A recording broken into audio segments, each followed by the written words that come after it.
안녕하세요. 싹풀 이승희 세무사입니다. 제가 지난 시간에는 사업을 시작하실 때 개인사업자로 시작할까? 법인사업자로 시작할까? 사업자 형태에 대해서 전반적으로 설명을 드렸습니다.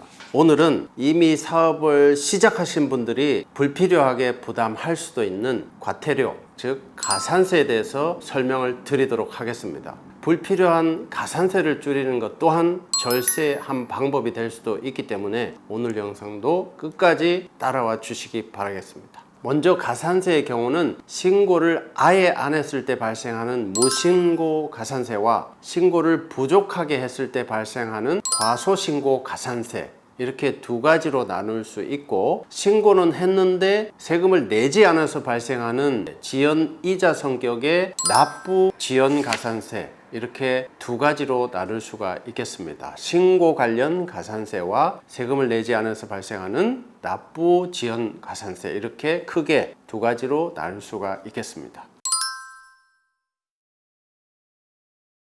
먼저 신고를 하지 않은 것에 대한 가산세, 무신고 가산세입니다. 신고를 안 했을 때는 정말로 몰라서 또는 일반적으로 시기를 놓쳐서 발생하는 단순한 무신고 가산세와 의도적으로 세금을 내야 되는 것을 알면서도 신고하지 않은 악의적인 부정적인 무신고, 이렇게 두 가지로 나눠서 일반적인 가산세, 정말 몰라서 신고하지 않은 경우는 약하게, 알고도 세금을 내야 되는 것을 알고도 신고하지 않은 경우는 더블로 세게 가산세를 매기고 있습니다. 일반적인 무신고의 경우는 원래 내야 될 세금의 20%를 가산세로 물리고 있습니다. 법인이나 개인사업자 중에서도 복식부기 의무자는 도소매 등 유통은 매출액 3억 이상, 그 다음에 제조, 건설, 음식, 숙박 이러한 업종은 1억 5천, 다음에 세 번째 서비스업, 부동산, 임대업 등 대부분의 서비스업은 매출액 7,500 이상이 되는 업종을 개인사업자 중에서도 회사와 동급으로 취급하는 복식부기 의무자, 이렇게 부르고 있습니다.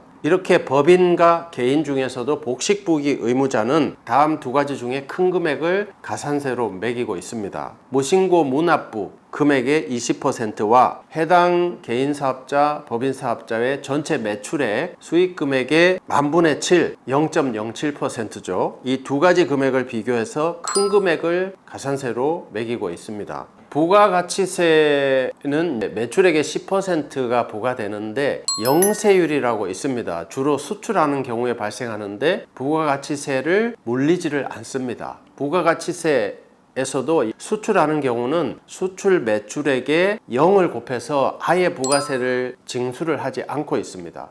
그러나 영세율 과세 표준도 신고는 하셔야 됩니다. 부가가치세 신고할 때 반드시 신고를 하셔야 되는데 그 이유는 소득세는 부담을 해야 되기 때문에 그렇습니다. 이렇듯 영세율 과표를 부가세가 나오지 않는다고 해서 신고를 하지 않으면은 그 금액의 0.5%, 1000분의 5를 별도로 가산세로 매기고 있다는 사실도 참고하시기 바라겠습니다. 반면에 무신고가 악의적이다, 알고도 신고하지 않은 경우는 부정행위로 봐서 무신고 과태료를 일반의 2배인 40%를 매기고 있습니다. 악의적인 무신고, 부정행위인 경우는 법인이나 개인사업자 중 복식부기 의무자는 정확하게 2배, 무신고 금액의 40%와 수익 금액의 10,000분의 7이 아니라 10,000분의 14, 둘 중에 큰 금액을 가산세로 매기고 있습니다. 두 번째 파트는 신고는 적정하게 제 시간에 했는데 부족하게 신고한 경우입니다. 세법상 용어로는 가소신고 이렇게 부르는데요. 이렇게 과소하게 신고했을 때는 가산세도 깎아주고 있습니다.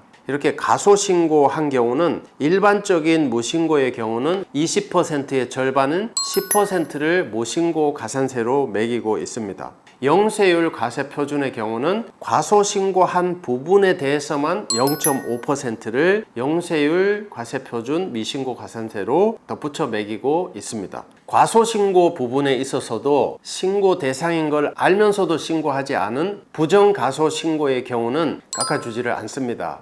일반 부정가소신고와 동일하게 과소신고 금액의 무려 40% 깎아주지 않습니다. 40%를 가산세로 매기고 있습니다. 그리고 해당 기업의 일반 과소신고와 부당 과소신고가 섞여 있을 수도 있습니다. 이런 경우는 일반 과소신고는 기본 20%의 절반인 10%, 부당 과소신고는 기본 20%의 2배인 40%, 이렇게 가산세도 세분해서 일반은 10%, 부당은 40% 이렇게 구분해서 가산세를 매기고 수익금액의 10,000분의 7이 아니라 2배인 10,000분의 14와 비교해서 가장 큰 금액을 가산세로 매기고 있습니다.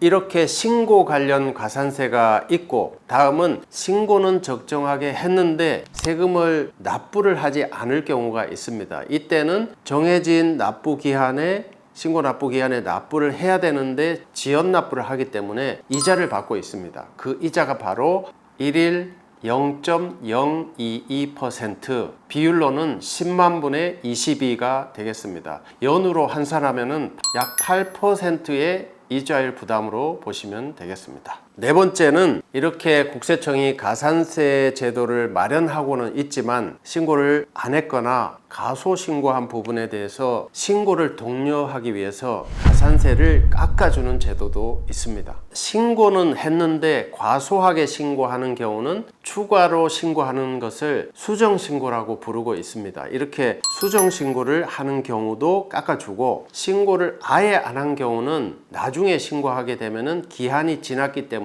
기한 후 신고 이렇게 부르고 있습니다. 이렇게 신고했는데 적게 신고한 사람과 신고를 아예 안 한 사람을 차별해서 가산세를 차등 감면을 해주고 있습니다. 먼저 신고를 과소하게 한 사람들은 1개월 이내에 추가로 신고를 하시면은 무려 90%를 깎아주고 있습니다. 그리고 3개월 이내 신고를 마저 하시면은 75%를 깎아주고, 6개월 안에 신고를 마저 하시면은 절반인 50%를 깎아주고, 최대 2년 안에만 마저 신고를 하시면은 10%까지 깎아주는 제도를 취하고 있습니다. 반면에 신고를 아예 안 하신 분들은 기한이 지났기 때문에 기한 후 신고 이렇게 부르는데, 이분들은 6개월까지만 깎아주고 있습니다. 한 달 안에 정상적인 신고가 들어오면은 50%를 깎아주고, 3개월 안에 신고가 들어오면은 30%를 깎아주고, 6개월 안에 들어오면은 20%를 깎아줍니다. 그렇지만 6개월이 지났는데도 신고가 안 들어왔다, 그때부터는 신고를 하지 않은 분들은 페널티를 주기 위해서 아예 감면을 안 해주고 있습니다.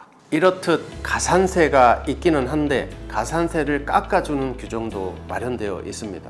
가산세는 사업을 진행하시다 보면은 알지 못해서 또는 불가피하게 발생할 수도 있기 때문에 이 가산세 오늘 설명드린 내용을 잘 숙지하셔서 불필요한 추가 세금을 미연에 방지하셔서 절세 유용하게 요긴하게 활용하시기를 바라겠습니다.